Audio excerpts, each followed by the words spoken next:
le atato amatai ni tau fiaf i le suafo te mamale alo me le ia nganga pa i ai fio mai e fa tumu loto au na matutu i ai le afio lo lofa na wina mai lo nganga e fa ola ina i mato mo fa fo wina me uma o le lalolang le atua ina e au ina loto au na ina malama me le nganga pa ia ia alo fa mai a te mato se o mato mo se poto mai le na lava nganga male fia i lau fisoa so ni mai ono Yesu ke viso lo mato wali amen suafo tama maleano maleanga ia o te mo ita fili le anga bau mo fiu tau fale ko mau asam fa ngapa ia mamalu o tato maftanga wa fanga poto ile malu sanga tungi kaele e fatang fatu tato maftanga fi mai mai o ao e so mai mamaliu mai ole taia fo nei wa amatai nai fo yon to fa ni tato por kalame ole sa iringa fa lumanga ile upo le li ve ai tato malu sanga tu mikael nei mu kule la ole talo le lei ya e fa so to ile upo le li wa fo ile fa fo ngata po ile ngato tato puleanga ya e misfo yo tato pa anga ye tu e mamau la tu uma o mfai ona silsilane ile o nanga na le fonga o le puleanga sa moa pia ele le o nanga ale TV o mana ya mai matala mai au ne foi tu sanga wa fis furman duas furman tasi le foi o tato to e fisile fa ia uma o ngalo le ea mapu mai foi lu o le tua ele tiute ma faiva e au manga ruenga o le yasu ai le amatanga o tato o kalame ni tu sanga o manatu ai tanto te toia siasi le taulang pa ia o le nisa na e ia nei vaenga taua e taun tato malama ia ai mai se o le fatu lea ma le ute lea o tato fatu tuang katoliko a fifi atoa i misa a fai tanto te le manino il misa e le o tato un katoliko me amoniale luinga o ile a fifi atoa i le ola le pa ianga ma le fatu o tato fatu antanga katoliko taulang pa ia o le misa o te mana le tato te amata ile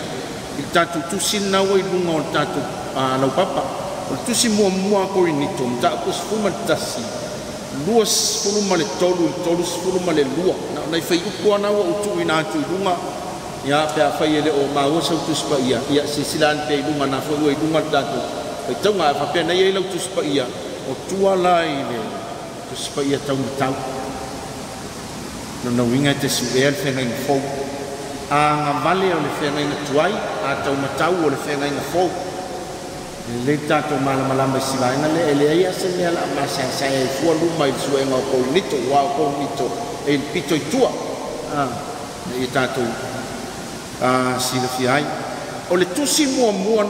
tu si o le fe ngai fo o tusi mua te Salonia Paulo lima sfulma le tasi AD o malon tusi te Salonia a matalona wa i mai tusi ngo tusi a Paulo e la veila mo ko nito o aku si muri e vangadia mai si tusi o le ngai fo o Paulo le tangata mua na mua na tusia i lalo ia meo fa maunga o le ngaru wenga i le ngai fo pe la o le fa maunga mua lea i le eukaristia o taulang pa i o le misa na wailunga mai fa lai fainga o upo Paulo mantua o Paulo e lena vea i le tos furuma le to lua filfilia le ai oi foi ngole o apostol o le pese a misiluki e te tua iai Simona Peteru Jacopo Filippo Ioane Mataio ani tele ato mama Jacopo le ale faio Simona le kanana tataio fa apeo le susunga o patolo maio o so o umana e moni le alo fama si tama i mosi le o yuta le alata rai ma ngai o pese nga kango ia vi foi fa kakang le lo kirfon ai le o pu ia yo le pese u le to tu Pea koe foi wa e se ape se fie e ka ko kupulanga o aso nei. Ai manga ia le vidi ako o la uo ala Simona Petru ia ko Filipo e anga e ka kawang ka ko maua ko se furma le lua le anga o le fa vai le o le ekalesia le fa ingoina e fa vai lungo le apostolo por tatu fatto tuo foi le e apostolico lungo wingo le apostolo kamata ko kawang ka ko tau tola ko ngo e le la vea ila Paulo ai fai mai Paulo o le pito iti le apostolo e lua upu o le soo ma le apostolo o le soo la o le kangaka e muri mai kua o le kangaka savali tūlanga a o le matai e le aisonga manatu e whaia e le aisonga leo e whaia longa winga o ia e kopia mea e whaia le matai a whaia ko le matai tātou wo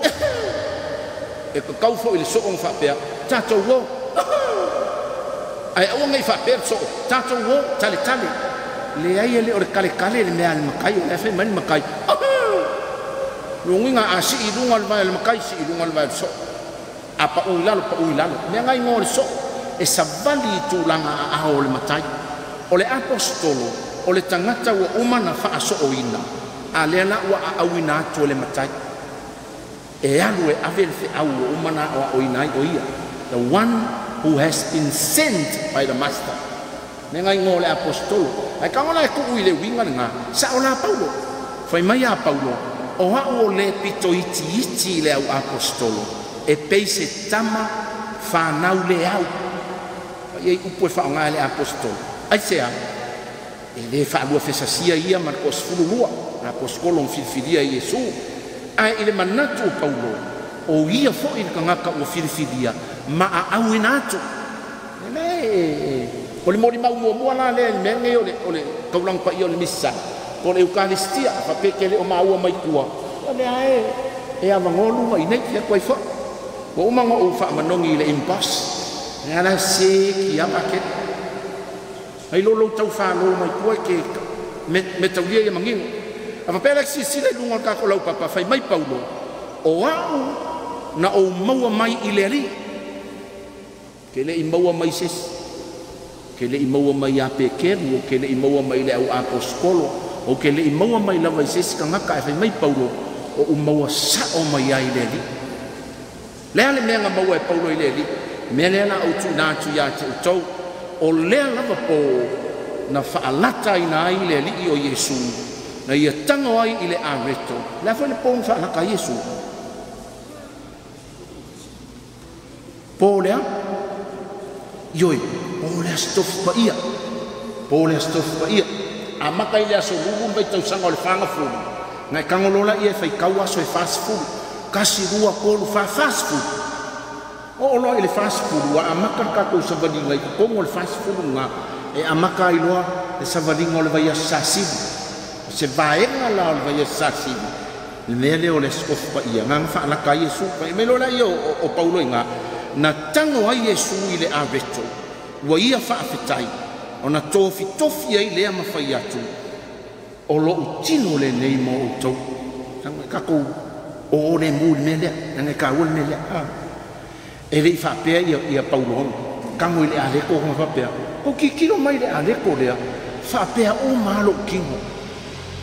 o i ako wawa ai le aleko lea ma whau o lo kingo le ai mangingo ale upo a Iesu i le wha mau ngā Paulo whai mai Paulo kango Iesu i le areto si iangi i runga whai mai o lo utino le nei this is my body e leo se aka nge o lo kingo e leo se whaaforinga nge o lo kingo e leo se photocopy nge o lo kingo le ai o lo kingo le nge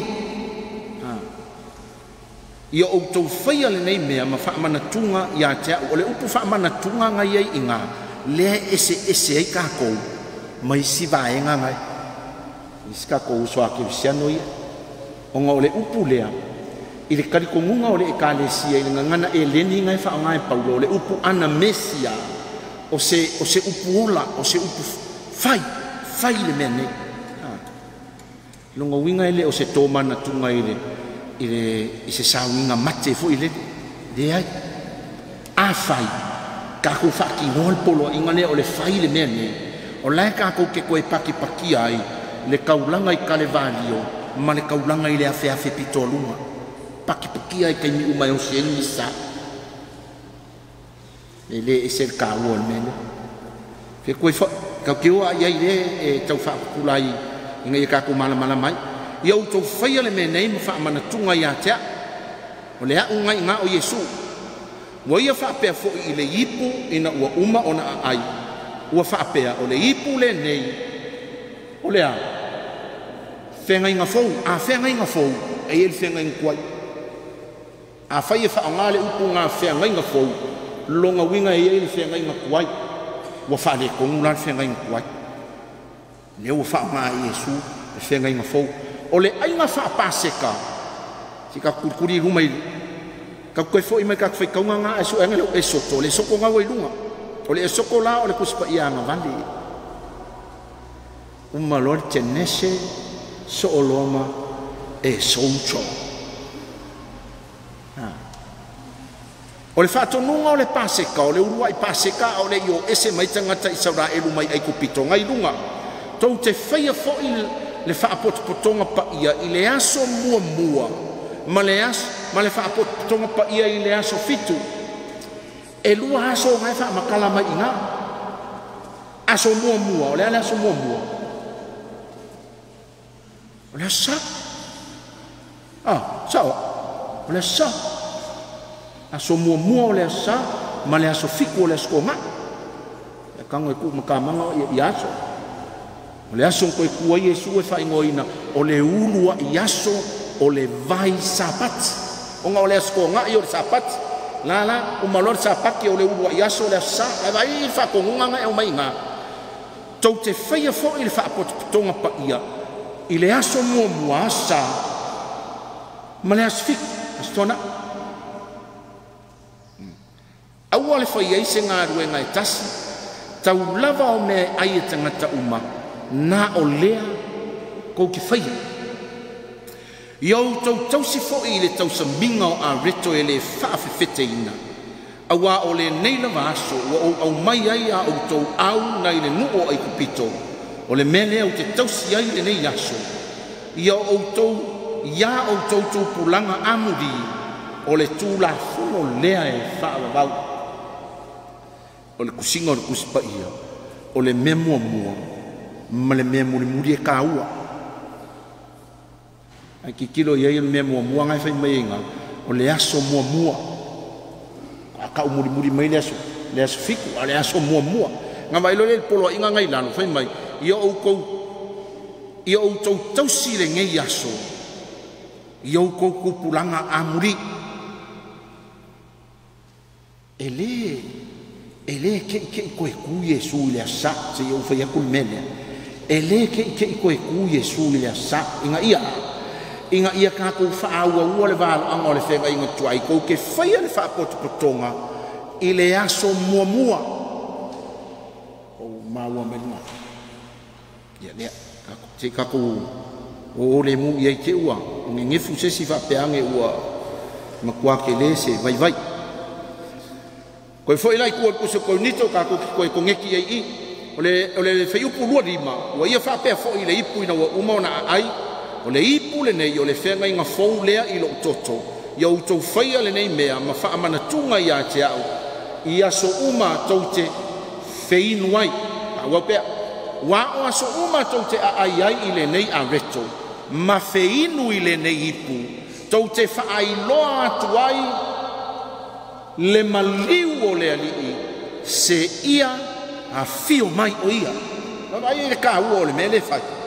o aso uma kau ke ai le a reto ma wheinu i le ipu o le a lai ka kau ke whaailoa inga le maliu o le alii se ia o a in koe fio mai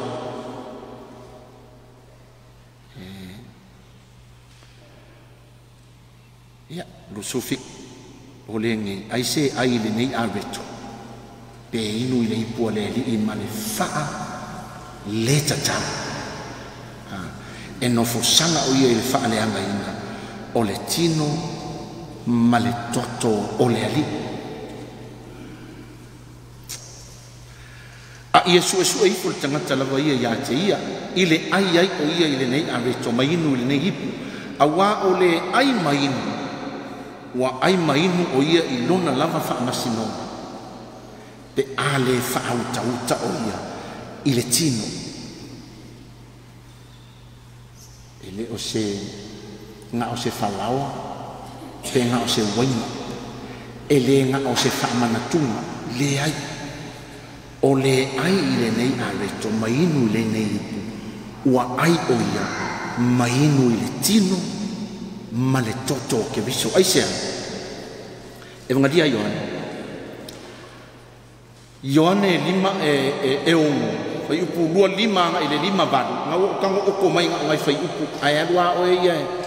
e fai kau i lea kau sanga ia, fai kau ngai lunga le lusu lima, a le la a makaku lima tasi, ai lima tasi. O wao le a reto ola na luifo mai le langa. Pe a ai se tasi i le nei a reto. O na ola ai lea o ia e whaavavau. A ngai ai o le mea lea. A e le ai le a leko lea. E ke le ola e whaavavau. O mau o mene. E mon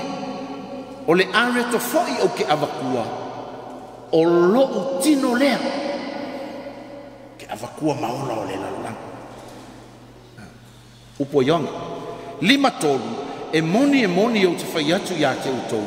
A whai tau te le a ai i le tino o le atari i o le tangata. A le inu foi i lona toto. Ua le te tonu ia te utou le ola.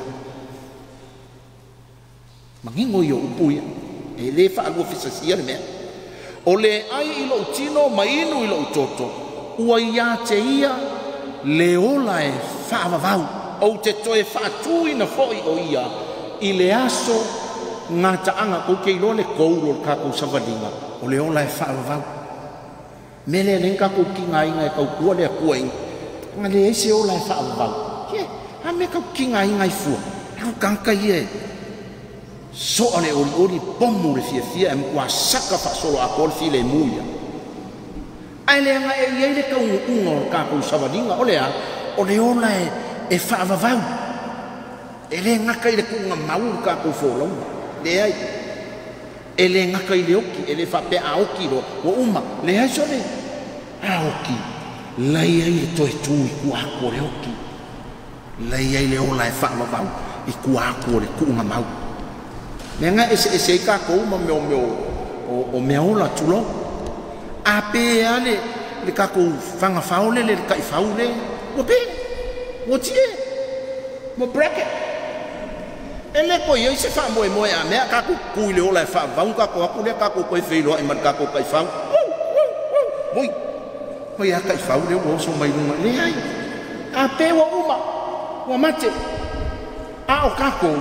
e ai lo kako fa mo nga kako ke ko ku le ola fa va ai se fai mai paulo koe kuke viso. Anga le koe kuke viso. E le koe ese wha moe mo kako. Ai ele anga ua koe kuke viso. Ua whape nai. O ngā avea o ia o le uru makua. O e samo moe. Ile. E mgaria i o ange whai mai. O le ai lo tino, mainu i lo toto. Ua ia te ia. Le ola e whaavavau au te toe whaatui na foi o ia i le aso o ngā taanga. A wā o lo utino o le mea ai moni lea. O lo utoto foi o le mea e inu moni lea. A e sau i kaulampa i o le misa. Sau malo whakuakua. O lae e ke sau e talia le tino ma le toto o ke viso. Ai sea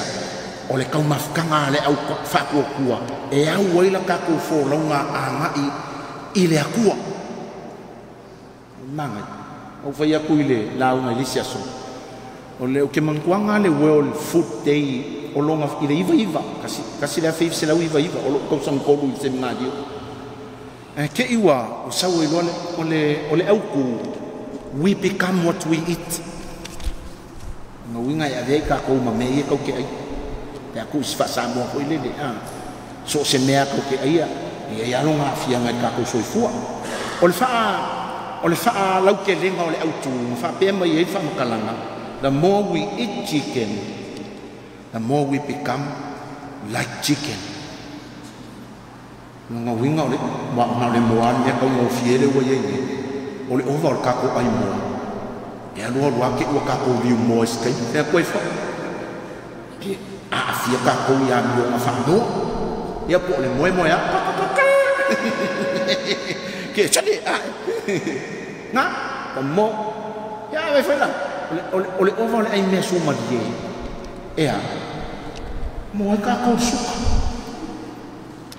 na fi me o le over le me so ma die mo su ai ka mo na li liu le fa i le evangelia le sio manga le evangelia le ngai vai le fa pe. The more we eat Jesus, the more we become like Jesus. O le mea kongo wa ngai fai e ka suanga le ea e li wai ka ko e avea mai si Yesu a ka ko ka ni sua i le tino ma le toto ke viso e ka kaunga li wai ka ko e avea mai si ke viso ka ko aku le fai lo aku ke viso me ngai o malo fai mai ki ako ina ho ia o tou male manuia e halo lofa ma au na tu i le ali ngai a e sau falsa sau malo loto maula lo la ke sau ke do fe lo ai ma Yesu o la ke sau ya Yesu o la ke sau tali su ya Yesu e o ke sau e mu ya iles awa lavangi e sa ke lama o koku pulang kalvo e sa le lama e fisa mai ke wa ko la dia ya ma wa fe ko fo sa o le ke sa ya Yesu sa o ke sa le ke Yesu la o ele Yesu e fio mai no fio mai a tanga fa tau va mai e ole anganga le ai a fa pela sau e le fai me fa Yesu con o farsa nga o me fa ke volo la ki kiro ku le ofo le ke ya wa fai kala le ofo le e le ofo lan kinga na so la me mai va ya ku kau ka ringa le fa o le me ngale mai en kau ko ku ke le ke mai mau kai ni ta o lola i o le sofiku wa lo ku sa ka a ka ko mai le fale o le li na o le o iai lima mama ma le loto mama le upo le fai salamo mai fai salamo oi e ubu i lo fale ftafa ko e kali al fai salamo na o le o iai lima mama ma le loto mama menga le ku ka ko vai sai go o vai sai ke sau e koe fa mana tu ilo baptiso ma vai le ka kalo u fale il farsa ye e fu mai a cha ilea ile Clorox wa o isi ele ila ile isopo ka ngam kwa po Clorox fu mai a cha ile isopo ona mama ile wao ona sina ile wao e sidi ilole kiona awa o e udu lo fale ftafa na le o ye di mama ma le loto mama me ngai so se ka ko dikoa ko sau farsa a no va ai po fe na ye vai sa ma kwa fa pasasa i lo lima e ma kwa fa so su o lo kumwa ma e fa pe ame fu fulu mai a ke a le iso ko mangi mai a mama ile o war ko kede ka kilo mai ai lunga pide o mai a meu nga ui fo ngai pe au mai wa na kan lupa ai ma se nga foi le lo ana lo lo vai sa o fu mai ai kong sa fai le alo ko ye lo pi ko ku nga mai ai kong al farsa le alo pe ni sisi foi ngai le au ma ko yo ko lai e mi se nga foi ngai a me ngai sau se fa alo ile li donc sau fa alo mo fo le lo fai nam kalo fale farsa al nele ma le o so maya anga yai singa o pawa fa akua o ke fa malo o mo singa lua ba yaso ngova ang ko ya le mo singa lo ma ya so se yo lo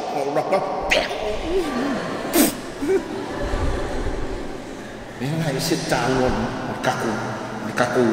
kau fai na ita tu tu malam malam kaku fasi mang. Ngamaila ya ile kaku kuri makanga upela le oleh upu misa sa e saule ngana latina ol misa ite misa es longo winga le upu le fai ele ti akono pe umal misa wa mai ata tu ulang pa ia inao ia utou mane manuia le awi na to kako karuan mele le awi ngaku longo winga wa avia ikako ma apostolo aleri so ile umayo le misa awi ngaku ikako inao ia utou mane manuia e ka kaulanga ala ku loi fa fol misa ala ku e anu loi fol aku de kala lele o yai isim ka nga renga mais farsa nga wako o makul mis awa ai lai fe tawinga fa fuki nga u fa finge a kwa ma sai uma of ai fa kau solo ave lo loi lu mol ana kwa uma lo ka ke fiwe kau da wa la o ka peni ka la ko fo ie wa o ke o fo le ko au makul misa o le o sent ka ko fa apostolo ina ho ia o ko mane manuia kau nanga nga ya la kwa alo ya manuia lo was la ko kisi lo ko lu pe ala ko lai moe la kwa ya le o sa man manuia ko mayo mu si vaksin manuia ya lu e man manuia la ko lau fa nga fa ngo no kamai ko lu ya mai na o man manuia le o ka fa le le le la fa ya ko pai pe nga vai le ia o ka se manga ia pe ka ko fa so ile manguia le dol mele le la ko mi ana ko ki kilo umal misa la ko vai le ki ngai do aru ese o fa le amale le manga ia le awi ma ku de wa la ku ya ana ko vai ya ko ki ngai do le ali ie fa ma ya ja ni so ko na mama ia mangi yo ni le pe ka ko kon fa ye fa so ile mu ya ku ke lo nga o to tu yesu ele la ku yesu o ke dia no au so la ku yesu fa mai ya o ko mu ya fa la ma yo tu ta dia le ana mangi ngai yo nge ke o le pula misa sa mai nga ite misa e ko it is finish dismissal ile upu eukaristia e sau mai ile upu eucharisting o longa winga o whaftai thanksgiving upu eukaristia o longa winga o whaftai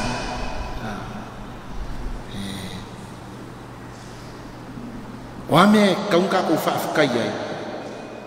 ole kaulanga mamori ole si longa winga or kapike ale kalesia catechism of the Catholic Church na ye menga or si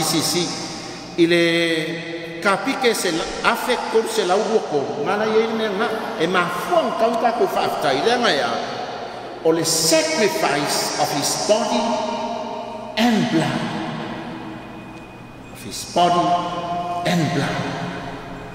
afu ole body male blood lele e ka kawai mali wa ka ko e yo yesu ole body male blood ole kausa maanga nga ole ola e fa va ole body male blood ole me ayo le nganga ale ka ngaka fai malanga e au we ka ngaka fai malanga ilanga sabadinga ile ola e fa va aka kuleo ile ola e fa va Ela se winga ka ko yai ni so fuang ka ko leo lai fa va mau ke me ka ko yai ni so fuang ole au ku le male fa moe ngale ale ka ko kuri maka ya ka ko wo o ile ola e fa va se ka wo se mesnga ma baila yai pe yo fai at por kusia paulo kusia po le 5 kasi 5 ongo kusia le kolnito le ngalia aluka valu 10 le valu 5 nga kusia sila mai ai luka e lua 10 iva lua 10 ngai fai mai ai o lo tino le nei ko sa mo ri mau kamai ele fa pe mai aku va ai mai o le aka le o lo kingo ia po si fa foringa le o lo kingo le ai inga ua kango Yesu i le awe to fai mai o lo tino le nei kai mesia ia le fai fe au le ale ko i lunga kai me o le fonga Pero way sen man ngayon kung kay loay halang akala long oy ni kamakan misa pang may upo kamakan misa halang kala long oy leifo o le faay lo hanga o Yesu le ko rot kay mire fay ko kay mire leifo kay mire usisi ay lo kino le nei o ti foi na tu mo to si ilo i lunga le fay fe au le o asola sa fai au kauar ale ekalesia o le pui ngole ele paia asola sa ua se kau mai kai mer crusade o fai au kau ale ekalesia asa uni la fika ale ekalesia la o kau ele un fale se si falsa e sa ula nga au ku mai o fa fo ko fai ko o langa vai nga au la pa mai fa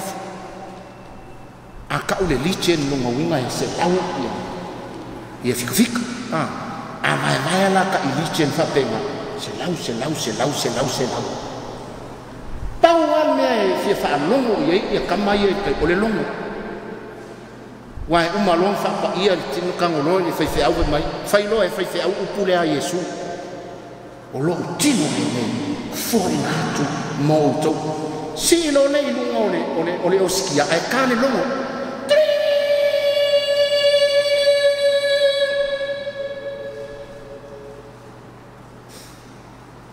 che fu fa ya si wo chau fu fa se ne fo ka ko lo mo ye ching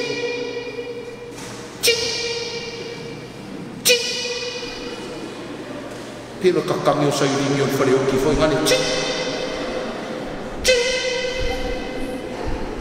e fences o le ma fu ana le nga ka le lo fika uma na le ma fa inga nga u fa le mai farsa la eleva ai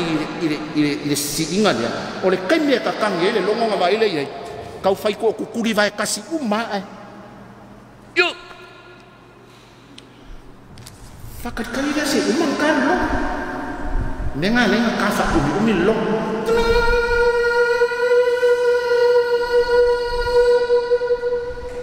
per kanga fo ele lo ele ai o ele kamisa ele atake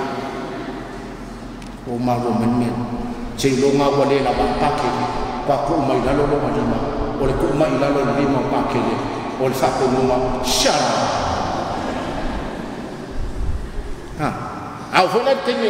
o le ipu questi fo ipu le nei o le fenga inga fo le lo toto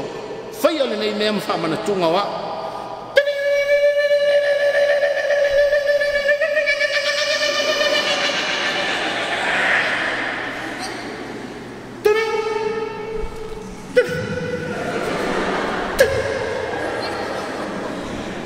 lo que sea o mala o io fa nico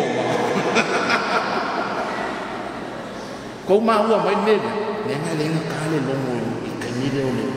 ko vai la uma lo le longo lua ku la i lo fita o lo ele ko mio o lo la i tau o le kani la vea mai e fika me nga le nga fai le me le blessed sacrament e fa ai ngoi ya sola o le reserve sacrament sakalaneta fa leo e se o ola ia le se o mai fika na wo ola inga mai pela vea mai ko sa o fika na ai na mo se le lenga ave ko ndio mo tanga mama o la ko se ale ko ma o mai ne so ese la ka o le si vai ngale ese ka ke mal mai ngai vai ngana ai akaku ko fo i kuspa ia e ngalia luka pe mai a luka e lua sfu i vai lusfu wa fo ina atu mo lo tino le nei wa fo ina atu mo to Yo ko fai le me nei ma fa mana tunga wa fa penga fo i le ipu le nei o le fenga inga fo e fenga inga kwai le fenga inga kwai sa ho si no ko manga ka ngoi fai tau le fenga inga kwai pente tuka le umanga me ese le ko ka mai mamoi nga mai le o le ko nga i le kaimio o le mala muri vali ai no o pou o fale o maka Israel e whailonga i lako whare. Ai le i laku le angeru wha au sala. I le mala muri fo i le ai kupito. O le mangai o le mea. E le whape o komeki a ngaola ka maka Israel. E le o komeki ngaola ka maka Israel. Vanga ngale Israel. Ua vali pou o longa whare. I le toto le tamai mahoi. Le anga whai mai le whako runga ngai ai. A ho nga o waru watu. A o wa ai aku ua vani pou o lo whale le toto. O na o sopo lo hai lea. Ko kei loni me mahi. A fia ola fo kanka i kupiko ai vani pou o lo whale i le koko. E ona fo. Ai a whape e fia poko ala kanka i sala e rule valia pou o lo whale. Ai mai vali sama la valia i lang whale. E la kuale angeru.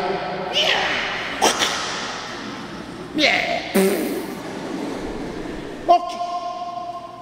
Ai afia ola vali pou o longa whane i le toto o le tamai mamoi. Pawai mamai. Yo e se ale fio. An fai ngofia yo me ngal lokala kua vali koko tamai mamoi. Ngala kolole o le angelu o sopoloa. Inga ua la koe whatau nuu le malalonga sifuru. O le afo le malalonga sifuru.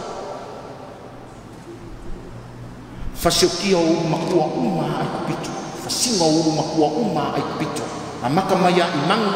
e kau i tangata. Awinga la manga i o melea. A whaina e vali pou o lo whale i toto tamai mamoe i whenga inkuai. E ola la uru makua ka maka.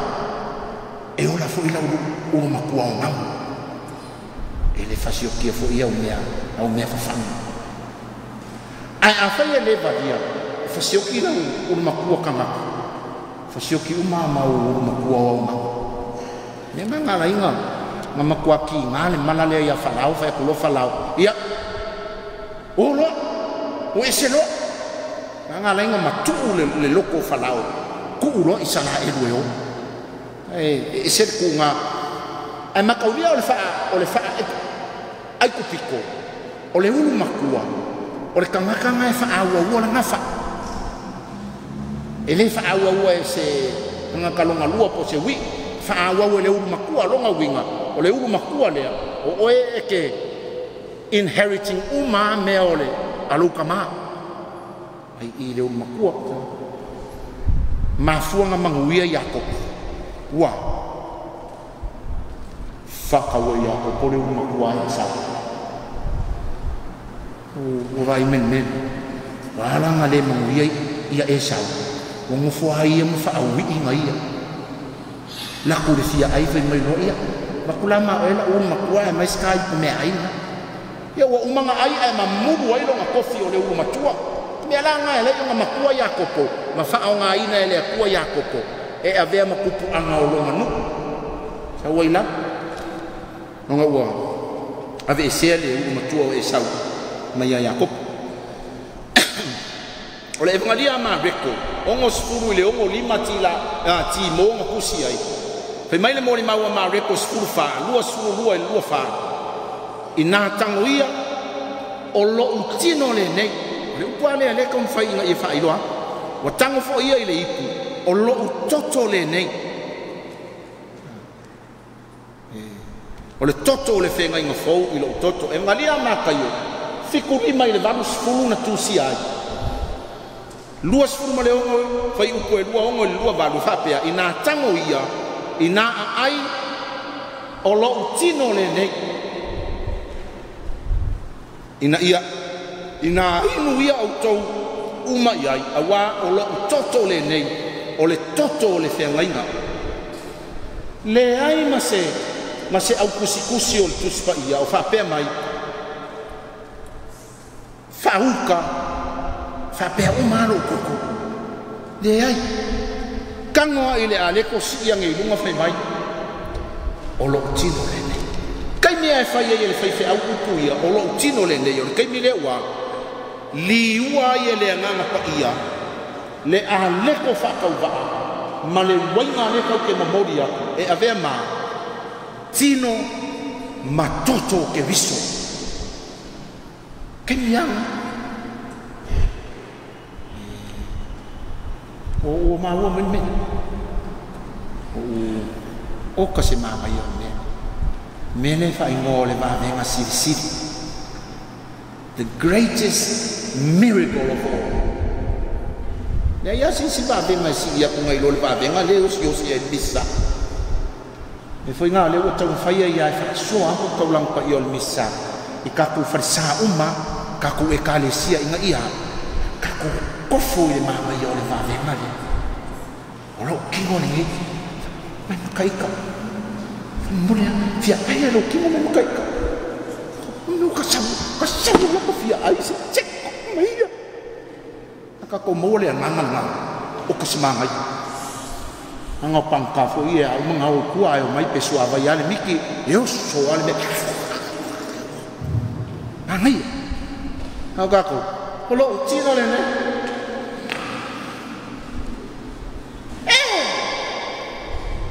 O isi au mai loko e makamaka. O isi au mai moe. Na ka ke fiwa e mai ngana na. O ha o ke mi umau ke o sia e misa. O ke manga o ia o si o la o misa muri lea. Every mass is my last mass. Menga o ke pesea. Menga o ke kau mawhaia ia kuro ka ngaka i kukongo o le kaulanga lea ke viso. O le aso o vai maso o whakau wha. Au ke manga o ia kua ia o kukongo. O ala mea le lei umanai a au. O ke manga o e hofo aku. E whai eiso o sao i le kaulanga lea. Me ngā po le a kai au po le ai. O ke pese a ia whatasire li ma o tau. O ia koe kui ai o le kupu leo kupu. E kako ke momoli uma iai mea siri. Ave iai kako leo. Ave iai kako fia. Ave iai kako whangongonga. La fua iai o kako kinga. Ave iai o kako mafkianga. Me whanga a usau iai le misa. O ke kakaloa ia Yesu e. Ia, awonge e ku la fua inga o ilau taulau. Ka ke osi le misa, ka ke makua whaia i le a ka hoki ale i uma. Alau ka kao ngā ko i se i le kaulanga ke viso. Koe foi ngai ka ke ngau ngaua e ko a anga mai i le misa te meti. Ma tukulanga tele hau. Foi ngai va ai i polo i ngani kanisi. Ia e maua le misa sa. Ia so sa. Ma so fa sa o kai au o le aso fa sa o yo le aso lulu o le aso fa sa. Me ngau e va ai o ke le aku ka ko misa. Ka ko ko faia i ngai ka ko. Ko sa pai o e ka. O foi ngai e fa pe ala ke fa po u ring fa pe le. E mai mawar ke mi o ke aro el misa o ke re komio. Ngan la kwa nga fia aya ale. Aya va nga lai ale aya. Ya wala malu fa kamala. Ele fa pe o se si ko ya ko ya nga ele aya. E wala ni ngalo ya o e ele me ngo o le komio ile manao. Le ali e. O sawa ni sa mo le ki ka komu. O le ala ko ke kongi o la mama ke si la fia ia sei tia mawa. Fa fanga mai lau au. Wau lau kongi. O iskai me fe si siri ka ngaka i wale lava le oskia. Nga vai lola i o timpa ia. O ngau ka inga. Ia ko for ka ngaka masinga. Ele fa pela a vai nga la ikiki ai leo lau Yesu nga la mau. Ele fa pe a vai lo fa pe ia. tino Yesu tam mea sina mataua po sina momoi mea wa iai ako al pa ianga o Yesu tino o le anganga winga tangata ma le winga atua o ngale le kalesia ke lo o ngale le kalesia me nga le nga fai le par ka makan misa fai le pa asia po le asi ka ma fas ale ko pa ui fo e ka sapo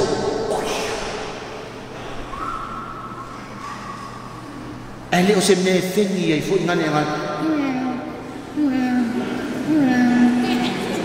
Tinga umale ai vai ai nga solo. Wa ku fa pengi le fa le pa. Wa ko uru uma Yesu ya saya ibu ngale ya le se winga ngale ngale fai le pa. O le pa ke ai kali le Yesu mai le lima o le fa komnio. A i le fofonga o tangata komnio o lalo nga au. E se lua ye lau pa i va nga. O le mea alu o le tino ke viso e le ko i lau pa i lalo. A uma e alu alau pale fa pea akulola ia menga le mo fulu le tia kono ke va ia ku vai tia kono fulu le kono le ole kali sen mo mo mea ia ngol pa sia le kapo wa o po singa kama mea pa u wa ko ia ile pa ia ngau ke viso apa u vo lai la no kumio ka fu ka ku fai ke o foi so ai mele o ngol eukaristia ai alu e ave komunio le ma ai alu aku komunio ko komu ai ko sau fa fo wale mfain folo le ma ala o mai ako ya ma fa o le ma dia la sunga o la ma ka fa yoi fa ma le le o e komunio le ma fa kasi ma fa o le ma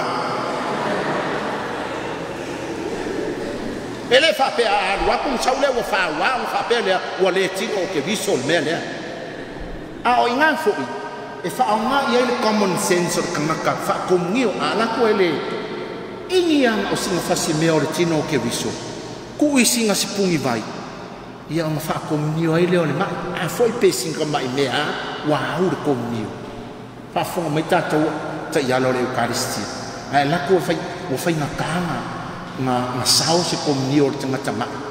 ingiang o singa kama i mea o le ku ile sipungi vai singa sipungi vai po singa sipungi susu ya tang fai le fa tulu longa fo wa una komnio ai fa pe la ku ai ko sau fa fo le option mo fa ngai oi a fa pe e mai oi vai lo walo tulo vai lo ia pa ngai fa ngai a fi de ia ila tino ke biso ngai sau le tang ia le pe a mo mai lo ngai so mai vai na se ka ku ke toma na tu ia o le upunga e pe yo nga ufa ia tu ia o le upunga o le fa mana tunga o le upunga o le ana mesia a ufa ia ku ngai mai ka ale mai so vai fa penga usalea la fa kunga le mal fa tunga ngai au mai nga fai le ngai no nga winga o le fa ma fa le wa ave vai wa ave fa mangunga ala misi le command ngai ai buma o le al command fai le ngai ko ke lo ala le fai le kalesia le ka ke mo fongo ngai o le inka ko misa ala fai yang misa ispiko la lang luas fu fai kula o fai le misa fai le kalesia le la mo ka ko ala ko ala fai yang isi vai ngal la lang fai la ko misa fai fai le ngai mo fa tu ngolongo winga ele ai se ka pula ai ka kaunga ai e ka kaunga ka ko anga fai pe a fai ka ko ke ngau e kan dia le kimo male koko Yesu ai ta o ve ko a fa peu wa o e se lo ai so breakfast lunch dinner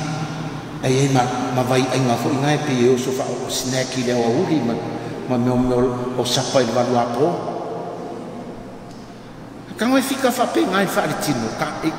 ka ko ai fa tino e mo mia fo e ka ko nga male ai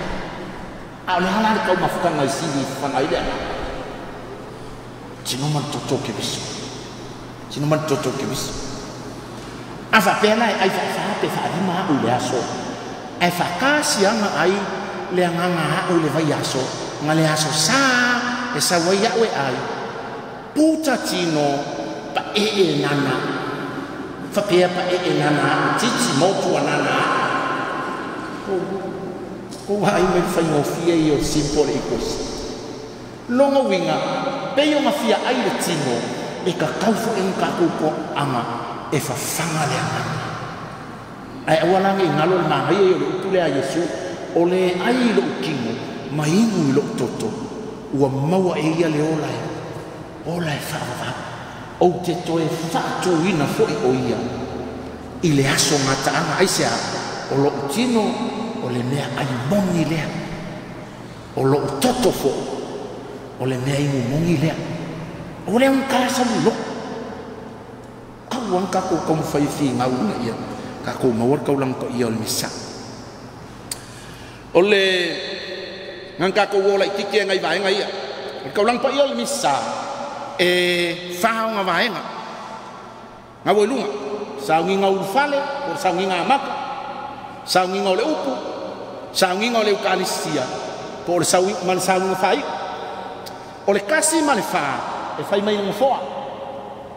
a foi ngo fai aku le aselen ke au ka ko me ko ka wa e dungo san quadio o le ngo foa arka purela le ngai ko ka ko finga il pakison wa ka ko finga upu oskaulang perfetta ale ese ngo foa ali yor kupu ele ese kupu ale ese ngo foa ali sauri ase me ele ese kupu e mafua nga mamalu le kupu pe ai lo nga ngofo ali ngofo o le os kaulanga o langa malae os e kaulanga o le fata faitaulanga o le pelo feka o longa maka fai oi e avea mafofonga feka lai o le akua o langa malae o le folanga o le pulela le ka ko me e ko lungo o le sanguari o le kapengaku o le tele o i kula fumo le ekalesia e le ka kaunga i lungo o le santuario e se alo ngā whea kaunga whaafio o koutoma natu ka ko whasamu le ngarua i ngei muri whai sa e se ale piko e whaafio e le ekalesia pe kai i le fongoa a e piko po le Oceania le lawa ko mai ai i lalo o le whaamalmalunga e piko po le Oceania le kulangi le e kaku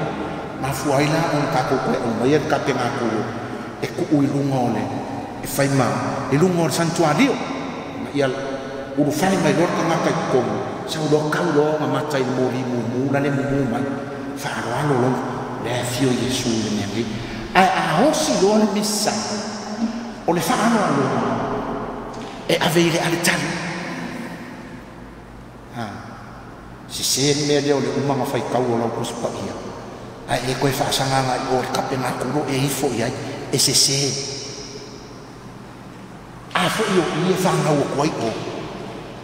o i le antale le kaulanga le usirunga o le antale e whanga o koi le blessed sacrament o le reserved sacrament lai o so o le whaano alonga e aveile ale tali me ngā a tasau e whaile launga a ui mai kua o le ale tali ka ke le whaasanga i o ka ke whaalo mai le ale tali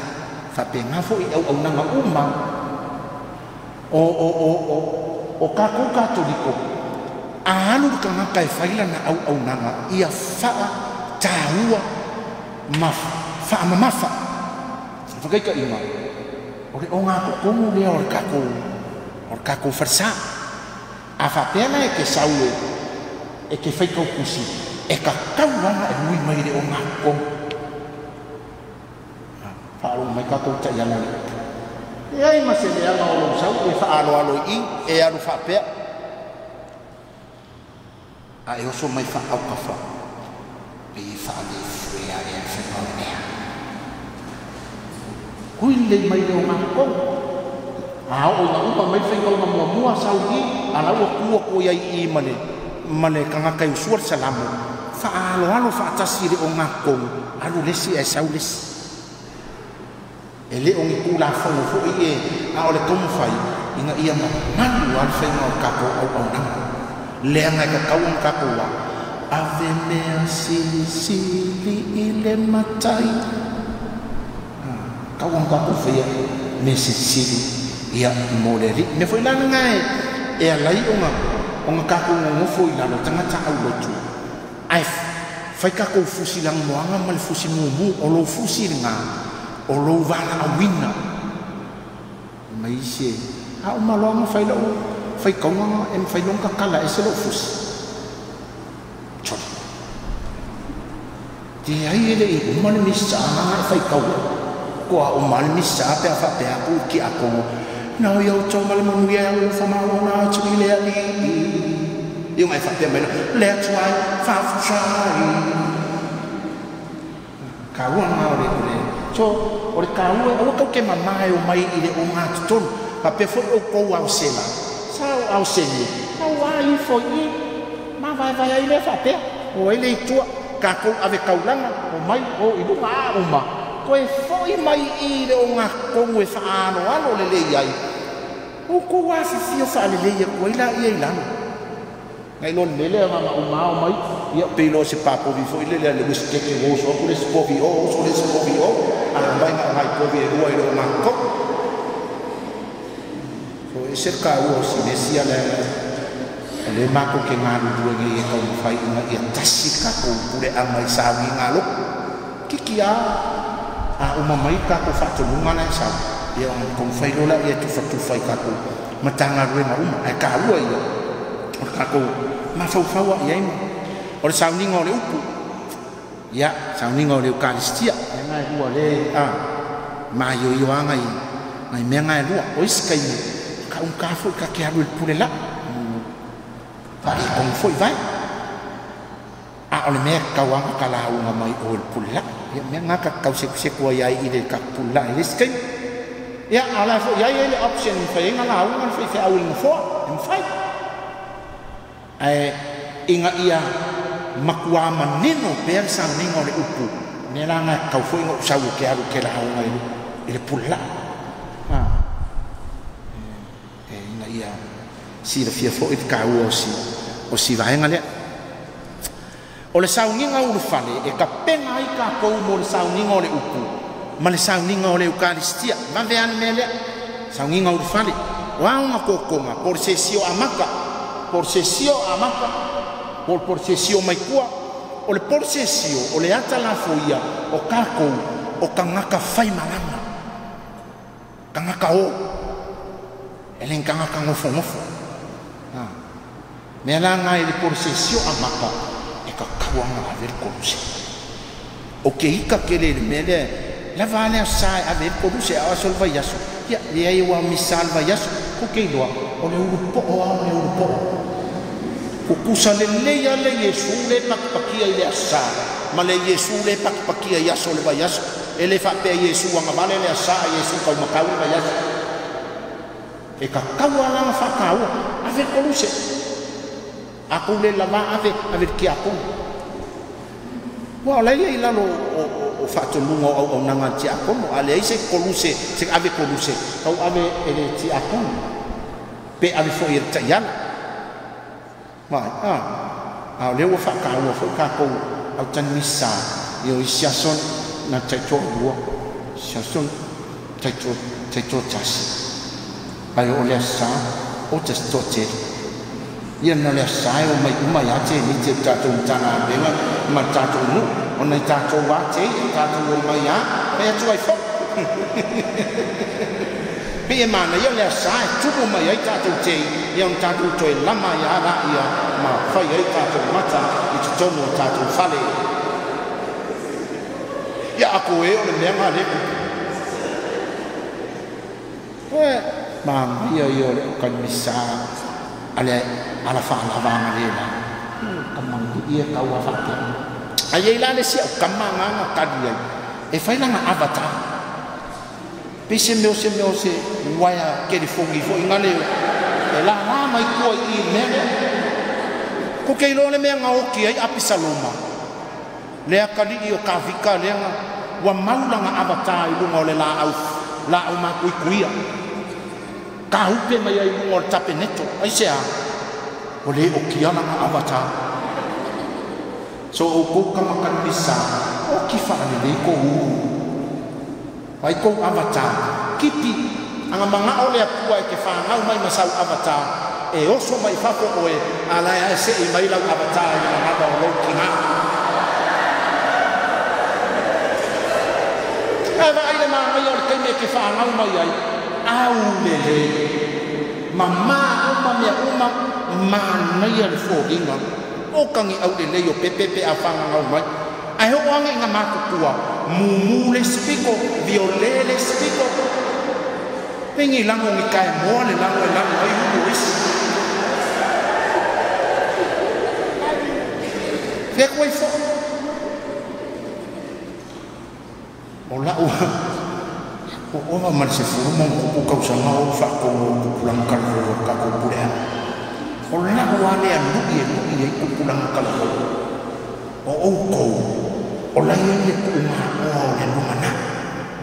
a vale tu ni man ka penga na ka nge fa le kom fu ile mama so ese nere ese ta wa o fe fe o ke le mai nge fia o tu le ye ko ma o le no mana e fa mo ya o ko yesu e fa mo la matana le e fa mo ya o ko aina o mu ma e kalesi ma ko ma wa sa foi le ko umbi e fa pe ka lo fai si fai fe wo hoki ya fa pe isi ya ma ke a ta tutu pulang talvo e ka wa via ne dia ka penga ngai no tu pulang talvo o ke fia ko pulang foi le ko pulang TV e kasi ale sani pio fa ye tu na sani pio wile na le kalo e ku nyusita e ke fia sani pio e kasi ale sani pio na fa a le mema ya e kasi fo i pa ke de mo ya fa e kasi oi ese umaka ko e kasi ya ka ko ele so patu ko so photocopy pe ye fo ya se si ma ke masanga ai le kai ku kusama mama malango ma falo anga ma me fa pe mai se o le manga ya nga le fo anga le kuang fa ka ko ese umaka ko anga ku kusange o le boring yo ka ko wolang anga kusange boring amanga ya le ese fa ika le si fa aka le si kui le si ya amanga ya le o ke mi wa ika o ke mi wa aka o ke mi wa moe o ke mi wa o Matahua. So ila por sesio amaka. Ave aleluia kai me ave ko luse ni misa. O fa fekaya o le ke saule fai ngai. Ngal por sesio amata. Mal por sesio fai. Ele ave kai me kaulang. Ai sea o le ko luse. O le fai longa o tangata fai malanga. E fai nga fai ka ko por sesio. E ave ko luse ai sea o ile ka ke muri ia. O le ala lea o le kau ke o ia o le ala o kolusa o le ala o te fia savali ai o me uma tonu o te loto ia fai talol vai a se fou o te sau ai ma se pusa fang susu e fa susu ai la to ia no moe mai ka to na o te sai na moe mai ya la to fa susu o e fa moe no fo. Ese era el cabo si Messia le conduce o le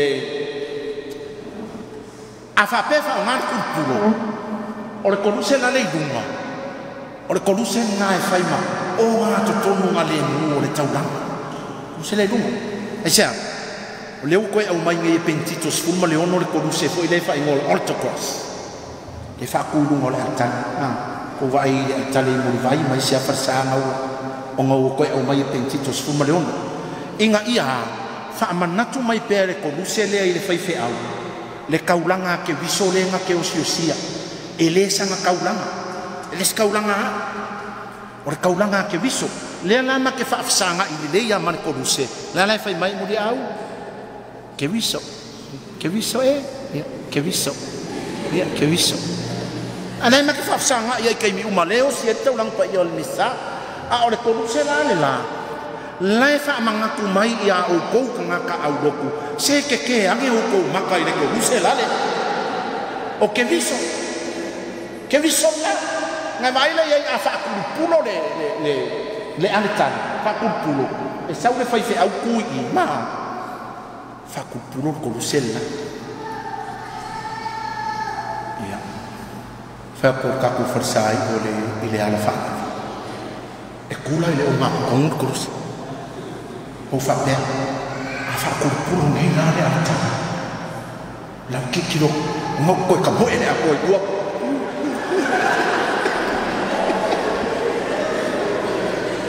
ya se yuma makuskaku ko duse nga focus ya in bene o fa ku pulo ngole la taua ngale me o le ko duse e le fa lua fe sa sia signs meu symbols o fa kai ina o le ko duse la e ku kusale ama le ko duse le ave kamakanisa ai ana tu nei ko duse kanisa o mai ide au ka fa le altar wa fa o le ko duse le kaua o le skoruse nela la ko fa ye foi mai o ngi fa lua fe sa sia fa i longa va ai o ko duse kanisa o kai me ave ai le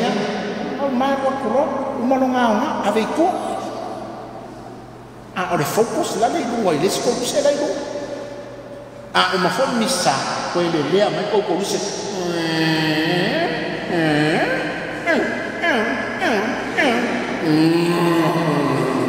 va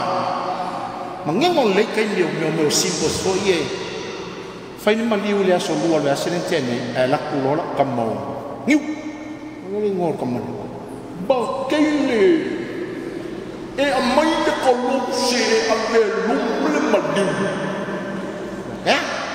e amai kolose ave lumle maliu ba le kolose e kolose kalisa hai fai aven maliu luma ora conosce qua aven missalo o il mio sa fai benkiko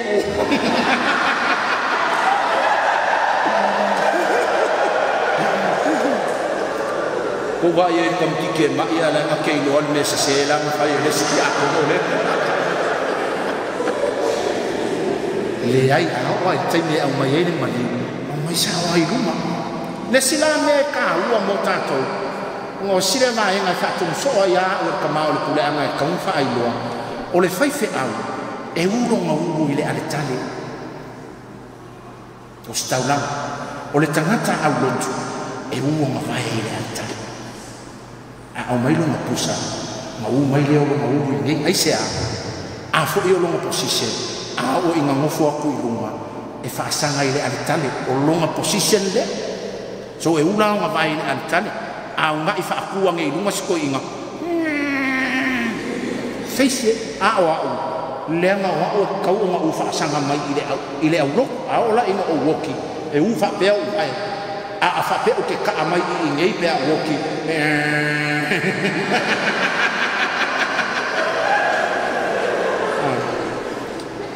e ser manga yo me ale kalesia o mantu mata manga le leia si vangana na ole aku ngai fa lavan la ko ia mau dia ngai ka posa ka ayo ngai do ngai mai e se ta wa ka ko ole iseso fa lo mai ole iseso ole me fa manongi sa fa man wa so la yo si ka ulanga ku le ko ngakai au ka fa le wala fa sa ka lo ka ngat kai mi loma vai fa sa ka e lua mai ngai fa sa ka me fa sa ka lo ka ngaka o lunga o se mea maku e pu e ilo o mako e kangaka ma au kafa o le awala i le me e ui e kangaka ai sea o le faa saa kaulo o le fasio kinga faa luma pi se me voi ngale e le ngaka e faa luma i le kangaka le o fasio ki ai faa luma i longa ainga me ngai le inga koru va inga o koru se va inga mua o le pauku va inga longa lua le faa inga o le la au faa lava va inga la le piko i lunga longa koru e kusi ai longa ingo o le ingo longa ngu o le ingo longa kama o langa anga sala o mafuai ngauki ma kuala ia lungo ka whahana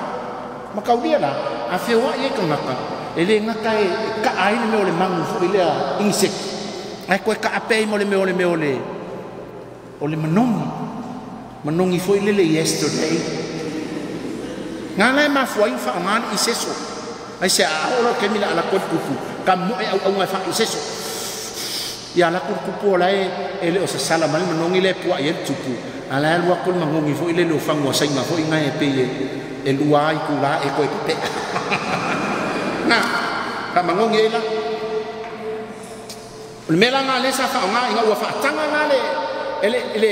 fa sa loto le ka le sia ko ska kingo e kor se laus ko 80 o inga loa ma ko e fa au fale mai e tonu le fa nga ngole i se so kongo ka ku sa ni nga lo ai ile fia ngai nga kuai sa ia le me ale kale ole i seso i ko kongo le malu Yerusalema sa ia le ale kale fa ingole ale tale susu ai me manong anai fa kusa lona ia ole mole i seso ile fia ngai nga fo fa mai ia e pe ole kakalo ale tangata a mi kongo wa wifo ile ali ole i seso la pe ole kakalo wa wifo ile ali ngala ole i seso le sacramento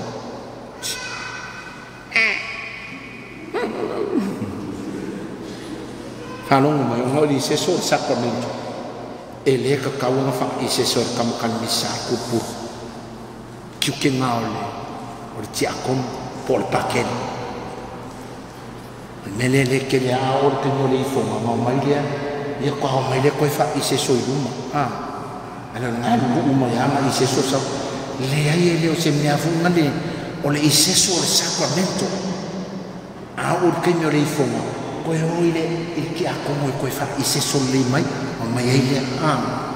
eu foi lá que o le ke me fa i seso ai fa ma i seso fa ma ku puro fa ke kai a fa i seso ko le am tangal misa sai le hasu le mea ai le ngale uma fa yung ka ko pino le yung Europa Cup fo ye la ka ke o mai fa pe le ai kom fa ma le la ngai a fa ngai o a fa ngai tu pulo fa ngai kai ni fa kai a fa ngai le mali fa ngai mai ai am ka ngai kai e kai ni mai ai la su oi e kai ni o mai o fa mai ai ko o ngau isi fai mai apa ke le fa ngale i seso fa ngale ale kale male afo pulela fa a fai wo fa nga ale fa pe ngar kai ya fa i go mal pa ki songa mar kai mi fa pa ya ngol fa ma va nga mar kai mi fa pa ya ku nga ma le hai sole ole i seso le sacramento le me pa ia kau ka ko kon fai e le ka kau fa nga mori sela e foi e kapo i seso ko falong mai a wole i seso ku ngai lo le mele ole o mai ole i seso a me o nga o le mori sela le o mai e le fe tau e le pa le ni fa mi fo no winga a wa ko wole i seso sa fai mai akile wole i seso e un fa ya ku le o pa kele kwa ko fa ka mala kele e a ku le koe fo no ste mi mai le ngai ele umia nga su no le nga o le morisela ai pe el kupuro ko le simea e se al mangongi o le nga o le morisela e ia isi nga o pe o isi morisela fo e wo ma ngai an mangongi sai ai la isi se la kwale ai ma se wing po me o le asu solo ai o ka ko nga mo su ai ma ai le tau le nga ese tau le ai ma le ole e ia se fe sili fa mo mole ia wo umangka ko tala noel koruse ngawe ia ilungale ale manga ia yo la ngale fai mai le moli maua paulo awana ia umita i senea taulava o le sa tauro o lo tatou alii o Iesu Keriso ko ke loe lula ka kai le kalesia saka a ongi ki fa longo ye fai mai la le whakoruse ai ele kakori ko Yesu la le kau la ko Yesu tole anga le ai le Yesu whakoruse ima ele ai se Yesu to etu a ole koruse o la kako mori mau lea o le whakoku kako koruse whaia kui leo whai ngā runga ko sanga le mtea ngā ngai e kau kalanga pope whalangsisi mua mai pope whalangsisi mua kau ke whiu e su e se fofo le wha mai mai kau ngei pau ha leo fofo mai lo leo langa whaukuanga wai ni koruse kau whale kau ka vale kau ka maiki kau ua whai le ngā fofo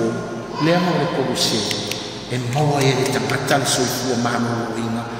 i le taulanga o le koruse ngā nai whai mai e paulo le aise meo ke mika ai o aleo le meo ke mika ai o le koruse whai mai fo i le kusi korinito wa o le mata upu le sa tauro o le valea le i e mālaia a o le mana o le atua ia te i la tau ua whaarola inga mai e so ana kana ya le ka kausa koruse va pele kiki lea wa fawa se koruse ke le fa pea fer wa ya le wala mo e wole fa pela si koi ata awol ka ko la koruse o ke fa so o al mele o le mata nga o le koruse o lo nga mamalu nga o le mata nga o le koruse o lo nga mamalu nga ai sea kau ke le kau ke war koruse o manga ke wole ka ele halo le uang kau wa lo wika ye le fa u lo koruse le sa o fa u lo ngai ya tan foi o fa lo ke ni ai ka kawana mangingo le mai le koruse le sa u procesio kau ele nga ula no kau le lo a ko ele Yesu o le mata ngā o le koruse o longa mamaru lunga o mang kewa Yesu isi kewa koe ku kaun koe ku uye o mang kewa Yesu pe koe fo to e tāua ngā inga i kako no fosila fia mo le kako maftang o le kaun whai inga i kako o le mupea i kako vaenga i o le misa o le wawai o le se o ngā o le kele i o le ku ngā o le i tonu kau kako mana malama iai nga vai le iai e ka kau fa sofia i kako ko anga mai i le kau rang pa o le misa se yo kurkuria le mele fa umai o ula o me fa au popo ele ngi kula fongo ngi me kau ula i kongo o le kula fongo sa ngi nga lo ko le kalesia le yo le me fa popo na tu mai tonu le tamaka tinale inga u fa u fa le nga nu kongo o sa ngi nga lo nela e fa au fale ni ula ma ngai le seminga apa mo sing yo lo lui le o maliu foi mai ia lui kolu me ka u me ngai yo ula me mo ia mamalu longa lua ia matango fie longa kolu ia manonga longa winga a eva aia ku ila ula wa mamai wa le mamalu wa auleanga ku a ke ua fai la ula moso oi ai amai le kai au wa uli wa ngofo fa avai o lo wa ka mai kele nga mai lo la ia wa uli umare ia moso oi ku auleanga o le ai se mamanu o le ai se mata no fie po le afo ile manga io pe pasuka laki o ma meo e fai ai ula ele mangongi ele qualify fo ila no ula lole o ula plastic ka fio lolo ula kupe le ai ele qualify ai fo i pe a fai ke ku le mele lona winga ula e su i mai i fungala au le natura ma le fo ula no so oi ula te vila ka kai se umane lo o iskai me mai ma lo ia umai ka ika en ko vai mai ale la lo la wa ka ika o loi o si ula e fili fo ingane malange kai hawo kuai fili lona ia o ke ka ua ula ngau me ula fifi pua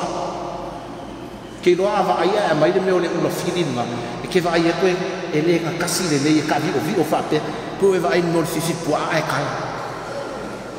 nga mai le fa ura ika chori ye wa ko pe ika se ai mo e ko nga ula fa pe o ngai e se ta u ka ku ma fa ye lai ngale o le nga nu ai ka ua foi lai na ye fa ia mamalu ia matangofie ia manong o le nga mo fa sa moa e sa fa fai lo ia malo fa ula lo ale o le nai a fio mai lo e foi to fa ula lo le nga nu fa sa moa nga a fa pengi lai fa ula ko fa kai ka ingala wa nga fi ko ula ke mi mo dika ya o isi foi fa sa wa le fa lo mai o isi fa sa fa ula mai nga ia ta ia la ke mi mo dika wa ke nga sa sa wa ia sola le la lo tau fa ni tau fetuna inga ia kau pa le ni le nga nu ma le winga la ia ma fai tono sa ni nga lo e ko fa ula kula ta ia lo le u o mana nga au melanga le la yon fa yatu o le ka ua fa ula umai le amatanga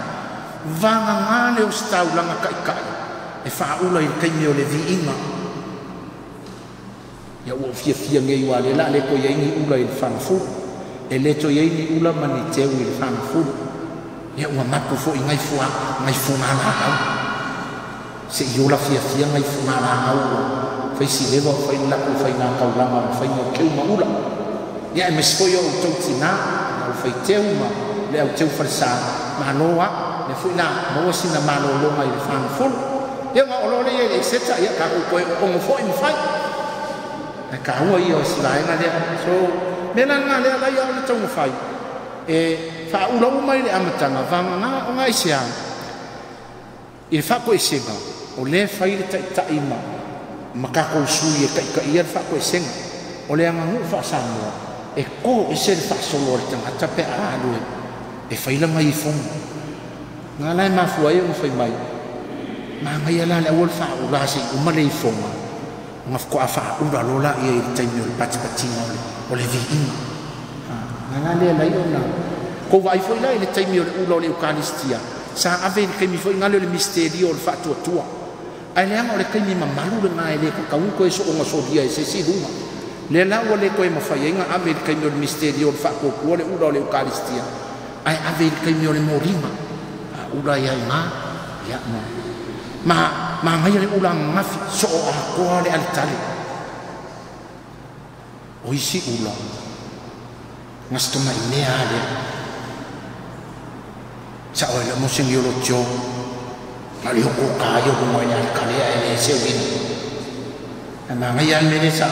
ula a koa le altan fakai ka inga o la ko a mai ngai le ula a kau nga inga kai i ngai ko ki kilo mai le ko ki ko e mai pe ya se puda foi le o ka so nga vai wa pa a ngai sa mai ula pe ma man mol ka mai ula a vele altan le so o le altan e umangi e fe ko fo le ngi ula le to sanga le fanga fulu ula o le whanau whari inga, tau ave le taimi o le whanau whari inga, le ula o le eukaristia, ave le taimi o le moringa, whaukua inga fo te pena le o le ula o le eukaristia, ia so o le iai le aletale. Salo ua ngaka ai i kako a nga kuspa ia o ni fiaf, o lewa eka mo whai a uange i alu kako whatu.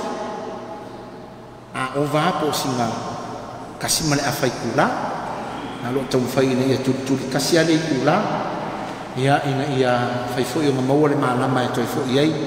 ia yo kako ainga ia mis fo yo whanau ia on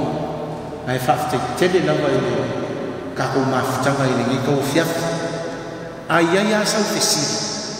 la kuroku si rei lalo ke wangalo ngai sau le vai eso le ai ia sau fesiri ta rua lo fesiri e sanga tala ai kako matauku wangi ia lu sesi makomumu mfapea me eu mai fo ia me fo le ai o mako de nga lu nei komiti o sami nga lot pe yo au ia ni kai ia le la na fo ai o tau fa ia tu kako semina inga ia kako o whakasi ai mane anga lai tau whai ai le kare le anga maka mai o ngaka TV e whai mai kai ia ko mikira le se ala ko me ala e whai ka wala ka o matasi ai mane kare sia mau ia i tau whai ngau kako wha moe ia pe yo nei ai pe yo ni fia tu ai ai me fesidi ia e taua le fesidi ia e fa tele pe ia ka kom tau ko i fo inisi e fia tu fa inisi va enga ia e mo wala va mo e le fa pe o se me nga wa e le o ia o se ato ngo me uma le ai ako ki fa mo le nga ngo le tua ia fa so mai non tama ainga ngi yaso ia manuia le te di watu i ainga le le li fa nga malo longa o le fiafi ia tala soifua le aso ataiao ia whanua fo i tātou i whanunga le lei ia mata iala i lau tau soifua ma so mātou ola sa masani nā luatu tātou por kalame leo le sa iri ngā whanumanga i le TV upumana i le aso lua ma le astofi ia ma le asafo ia se i toeftu na i le vaenga o le TV ia ai tunu mata iane tātou por kalame i le aso ataiao ia i le fiafi ia fa wa tur tatu ko kalame te foi ona au le au nanga i tatu pa anga ia tunu e mamao tatu ainga o sila mai so se vai ma le kolope ia le au ia ile au nanga le TV mana fa te tele ia e lo to sila fa fonga mai ia manu tele ina fu fuanga fenga ia ile ni va yaso o au afionga ole